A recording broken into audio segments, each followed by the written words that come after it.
welcome to Silbar Homes. I have a special guest today. This is Brian Cobes with Ticor Title Company. Brian, welcome. Hey, great to be here. Yeah, great to have you. And Brian is going to talk about title. As previous shows we've done, we've talked about lending. We've talked about, what else we talked about? We talked about flipping and investing. We talked about inspections. Obviously, title is a very important part of the process in real estate too, so I'm very happy to have Brian here today. So if we can get started, tell us, where are you originally from? From here. Grew up in Post Falls as a young guy, and then went to U High and graduated there. Went to SCC and got my 5-year degree, and had a cup of coffee at Eastern too before we moved out to Post Falls after getting married. Go Eags. Yeah. Go Eags. So do I count if I didn't actually graduate? Do I get to say that? Yeah, okay. Well, you know what I Eags. found out is you are technically an alumni, because being an alumni means you actually went to the school. Does not mean you graduated, because technically I am an alumni of the University of Illinois at Champaign-Urbana Big Ten, even though I only went there 2 years. Well, you said I'm an alumnus. So you said a long time argument between Sarah, my wife, and I, because she says, no, I don't count because I never graduated. And she holds that above my head. Sorry, Sarah. That's all right. What can you do? That's all right. You know, these things happen. I will be showing her this video. Hope so. So I'm guessing if you've been a lifelong resident of this area, you've probably seen a lot of changes over the years. It's been fun. Yeah. I mean, things right now growing up Post Falls, you had one stoplight, and everybody knew everybody. And had you told me back in those days that it would be like it is today, I would have probably called you a liar. And shoot, everybody wanted to get the heck out of town. Nobody wanted to stay in this area, especially Post Falls back in those days. And now nobody wants to leave. Now nobody wants to leave, and everybody from around everywhere else wants to show up. So yeah, the cat's out of the bag. The secret of Spokane and Post Falls, Coeur d'Alene, it's out there for everybody now. Ain't that the truth? Excellent. So why don't you tell me what's your role at Ticor? So I'm a client relations guy. I am a kind of a conduit between real estate agents and the other portions of our staff, our escrow closing people, our title people, our customer service people.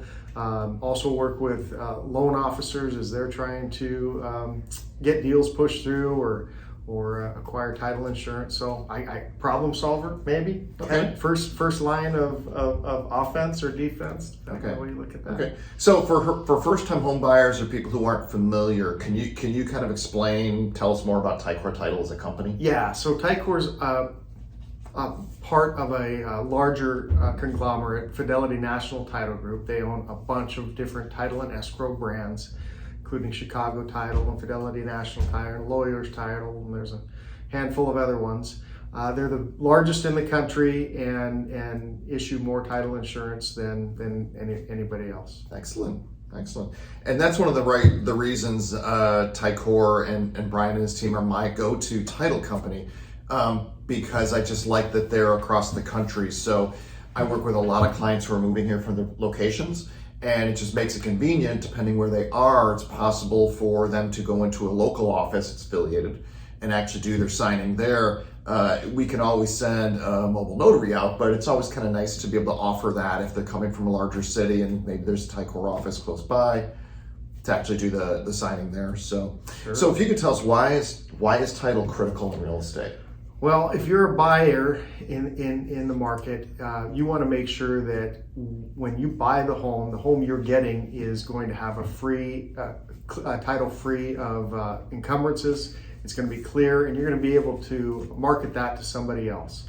So in other words, you want to make sure that nobody else has claim to your title. And the only way that is a guarantee is if you buy title insurance. And typically, as a seller, you're going to pay for an insurance policy to protect the buyer.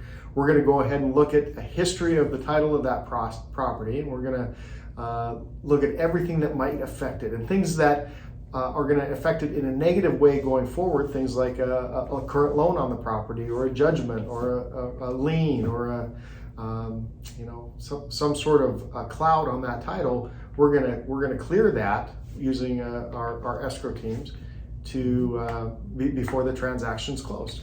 Mm-hmm. Yeah, and it's really important too, because to go through the process and see if anybody has a claim for that property. I've got one property that we've been under contract for 14 months, and we probably won't close for another 6. And I've actually had Tyson at my title guy, Ticor, do some background checks on this one. Because you could find, people may have, put their name in on a property, through something like a quick claim, which is a very quick process. It's not always 100% legal, I should say, because it's not really checked. And I've had a situation where we went to sell the property and found out that somebody actually, had a stake in the property, just on paper.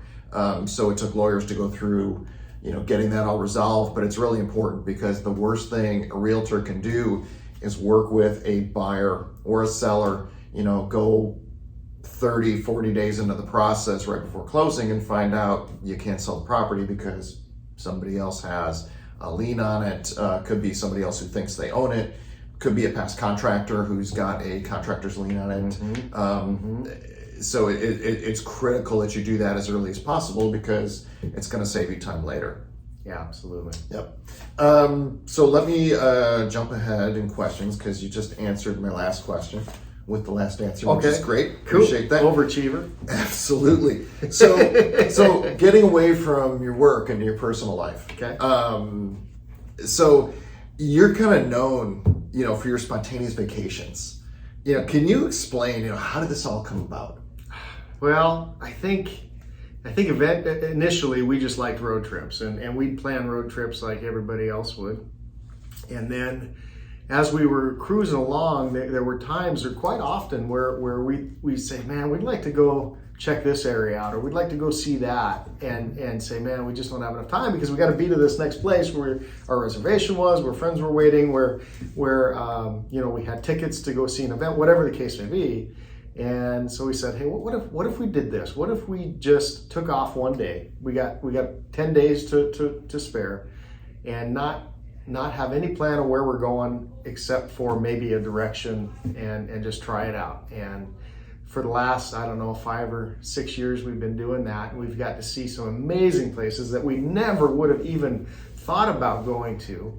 Tops of mountains, camping at ghost towns, beautiful fields, all kinds of wonky little roadside attractions in small towns that we don't even remember the names of.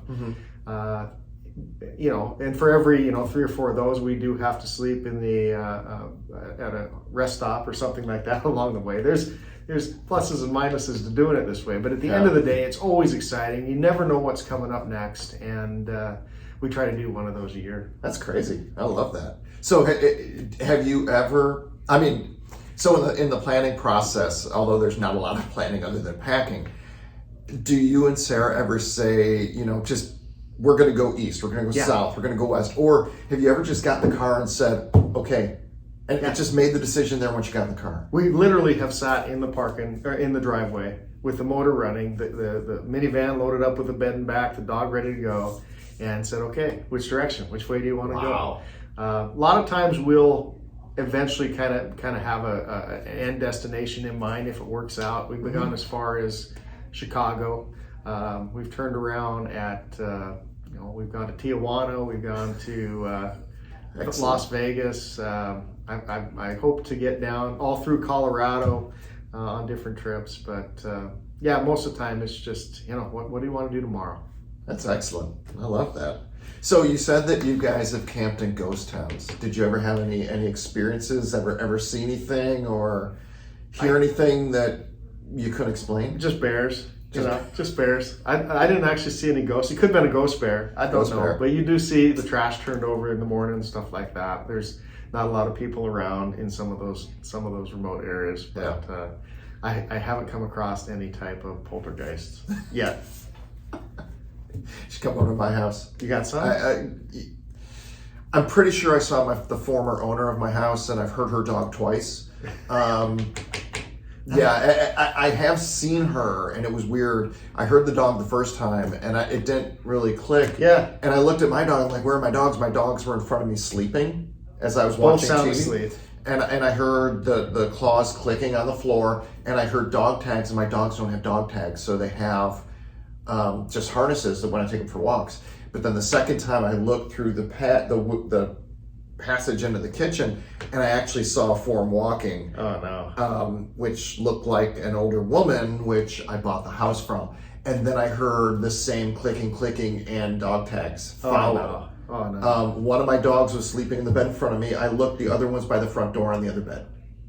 The ghost dogs freak me out more than the ghost lady Yeah. does. I would not want to mess with a ghost dog. I'd have extra treats on hand if I were you. Just I don't in case. I don't know what kind of treat you give a ghost dog. I don't know. Try salmon. I don't know. Start with that. I keep that away from my dogs. So, what was your favorite vacation of all these just spontaneous ones you've taken? I think Colorado was pretty sweet. Getting way up in the mountains, camping on a mountain meadow on Lizardhead Pass at, I don't know, something like 11,000 feet or elevation or something.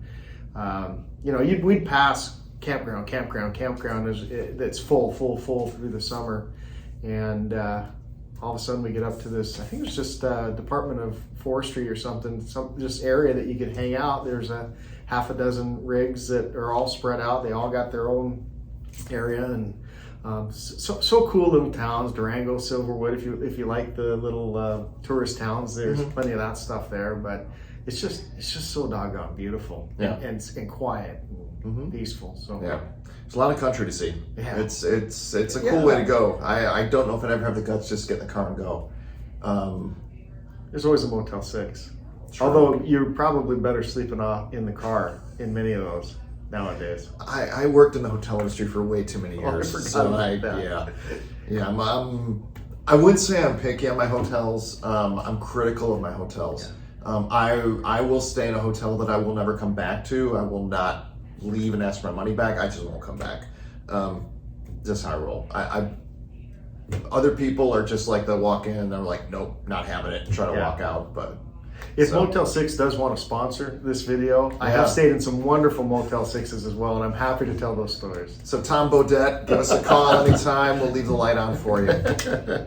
Excellent. Well, I always share the questions in advance with my guests because I don't want to catch them off guard, but there always is one bonus question I don't share. Oh. So you'll have to think on your feet. Okay. So if you were an animal, what animal would be best suited to be a Ticor rep? A Ticor rep. Well, I'd say a black lab. Somebody that's loyal to you, a dog that cares about you, that wants to help you, that will work for you. And it's kind of cute too. Yeah. No, we love dogs here, so absolutely. Excellent. Well, that's it. That's a wrap for this episode.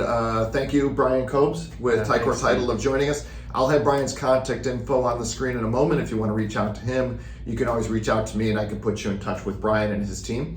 And if you have any questions about real estate, if you're buying, you're selling, you're investing, I'm here to help. 99% of my job is providing free information. I'm more than happy to do that. So reach out to me at silbarhomes.com, Google me, you'll find 15 ways to reach me. So until next time, thanks for joining us. Have a great day. Take care. Thanks, pal. Thanks, dude. Appreciate you. Yeah, appreciate It you. wasn't so bad,